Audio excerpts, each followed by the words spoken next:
નમસ્કાર, આપ જોઈ રહ્યા છો નેશન પ્લસ ન્યૂઝ. હું છું આપની સાથે હિરલ પંડ્યા. સંસ્કારી નગરી વડોદરામાં કેન્દ્ર સરકારની નવી રાષ્ટ્રીય શિક્ષણ નીતિ 2020 અંતર્ગત વિદ્યાર્થીઓના સર્વાંગી વિકાસ માટે બીએપીએસ સંસ્થા સંચાલિત પ્રમુખ એકેડમી દ્વારા એક અભિનવ કાર્યક્રમનું આયોજન કરવામાં આવ્યું હતું.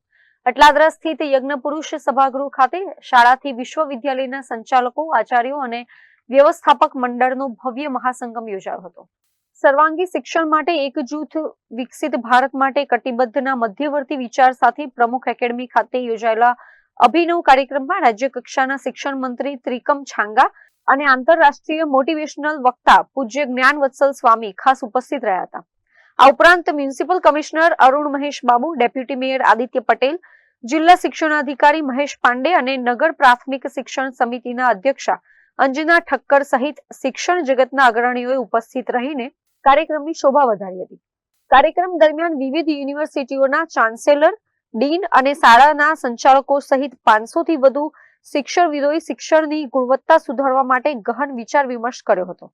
કાર્યક્રમમાં પ્રમુખ એકેડમીના સંચાલક પૂજ્ય જ્ઞાન વિજય સ્વામીએ સંસ્થાની 4 વર્ષની સફળતાની સફર રજૂ કરી હતી. આ સાથે જ તાજેતરમાં યુપીએસસી પરીક્ષા ઉત્તીર્ણ કરનાર વિદ્યાર્થીએ પોતાની સફળતાના અનુભવો શેર કર્યા હતા. મુખ્ય અતિથિઓના પ્રેરણાદાયી વક્તવ્યો અને જીવંત પ્રશ્નોત્તરી સેશન સાથે આ સમગ્ર શૈક્ષણિક મહામંથન સંપન્ન થયું હતું. વડોદરા એજ્યુ લીડર્સ કોન્ક્લેવ, આ જે કોન્ક્લેવ આજે કરવામાં આવી રહી છે, તો ભારત સરકારના શિક્ષણ વિભાગનું જે વિઝન છે તેના આધારે નેશનલ એજ્યુકેશન પોલિસી 2020 જે રિલીઝ થઈ હતી, એ રાષ્ટ્રીય શિક્ષા નીતિ અનુસાર કોઈ પણ વિદ્યાર્થી જ્યારે શિક્ષણ પ્રાપ્ત કરે છે ત્યારે એને સર્વાંગી શિક્ષણ મળવું જોઈએ, જેને આપણે student centric education, value centric education, holistic education એવી બધી રીતે આપણે સંબોધન કરતા હોય છે. તો એ દ્રષ્ટિકોણથી જ્યારે પ્રમુખ એકેડેમી કે જે યુપીએસસી અને જીપીએસસી નું માર્ગદર્શન, યુપીએસસી જીપીએસસી નું કોચિંગ અને અનેક પ્રકારના પ્રોગ્રામ્સ ચલાવતી હોય છે, એને વિચાર આવ્યો કે જ્યારે અત્યાર સુધી લગભગ 10 વિદ્યાર્થી યુપીએસસી પ્રમુખ એકેડેમીમાંથી પાસ કરી છે, જીપીએસસીની ગુજરાત સરકારની પરીક્ષાઓ પાસ કરીને પણ લગભગ 70 જેટલા વિદ્યાર્થીઓ પસંદગી પામ્યા છે. પણ પહેલી વાર એવું બનતું હતું કે અમારો વિદ્યાર્થી જે કેમ્પસમાં રહ્યા છે એવા સાવનભાઈ સરાવાડિયા એ પોતે આઈએએસ બનવા જઈ રહ્યા છે.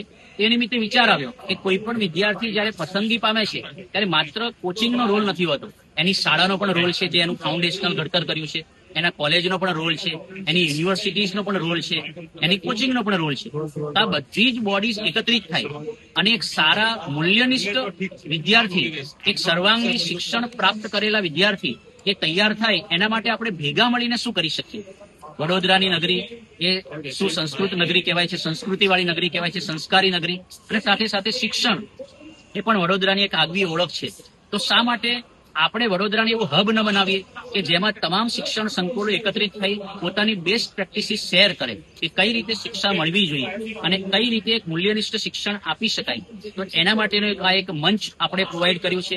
એમાં ખાસ કરીને અહીંના જે શિક્ષણ વિભાગના અધિકારીશ્રીઓ છે, ડીઈઓ સાહેબ છે, મહેશ પાંડે સાહેબ અને એમની ઓફિસના તમામ કર્મચારીઓ, સાથે સાથે કમિશનર જે આપણા સાહેબ છે અરુણ મહેશ બાબુ સર, એમની ઓફિસ, એ બધાનો ખૂબ સહકાર રહ્યો અને એમણે કીધું કે આ તો કરવા જ જેવું છે. અને વડોદરા જો લીડ લેશે તો વડોદરા ઇન્સ્પાયર્સ નેશન, કહેતા કે વડોદરા દ્વારા સમગ્ર ભારતને પણ પ્રેરણા મળે એવું આ પ્રકારનું કાર્ય છે. એટલે એમના દ્વારા પણ ખૂબ સારો સપોર્ટ રહ્યો અને માનનીય શિક્ષણ મંત્રી શ્રી રાજ્ય કક્ષાના એવા શ્રી ત્રિકમભાઈ છાંગા પણ પધાર્યા છે. તો આજનો કાર્યક્રમ પૂજ્ય જ્ઞાનવત્સલ સ્વામી પણ મૂલ્યનિષ્ઠા આધારિત શિક્ષણ માટેના પોતાના ઇનપુટ્સ આપવાના છે. તો આ કાર્યક્રમ ખરેખર ખૂબ જ અદભુત થવા જઈ રહ્યો છે અને એ દ્રષ્ટિકોણથી આપણે સૌ વડોદરાવાસીઓને ગૌરવ પ્રાપ્ત થાય કે આપણું આ શિક્ષણનું એક સ્પેશિયલ એક સારી ઇવેન્ટ એ વડોદરામાં આયોજિત થઈ રહી છે. એટલે આ ઇવેન્ટ પાછળનો હેતુ આ છે. અને પ્રમુખ એકેડેમીનું પણ વિઝન એ જ છે કે કલામ સાહેબ અને પ્રમુખ સ્વામી મહારાજનું વિઝન હતું કે મૂલ્યનિષ્ઠ અધિકારીઓ બની અને રાષ્ટ્રની સારામાં સારી સેવા કરી શકે, રિસ્પોન્સિબલ સિટીઝનશીપ એ નિભાવી શકે અને સાથે સાથે એક ખૂબ સારા અધિકારી બની શકે. એના માટેનો એક વિનમ્ર પ્રયાસ છે. Vadodara edu leaders conclave united for holistic vision and committed to વિકસિત ભારત, કહેતા કે હોલિસ્ટિક એજ્યુકેશન માટે આપણે એકત્રિત થઈએ અને વિકસિત ભારત માટે આપણે સંકલ્પબદ્ધ થઈએ, એના માટેની આજની આ event. Bureau report, nation plus news, Vadodara. સમાચારોના સતત અપડેટ મેળવવા માટે અમારી નેશન પ્લસ ન્યૂઝની યુટ્યુબ ચેનલને સબસ્ક્રાઇબ કરો, બેલ આઇકન દબાવો અને જોડાયેલા રહો ફેસબુક, ઇન્સ્ટાગ્રામ અને ટ્વિટર પર.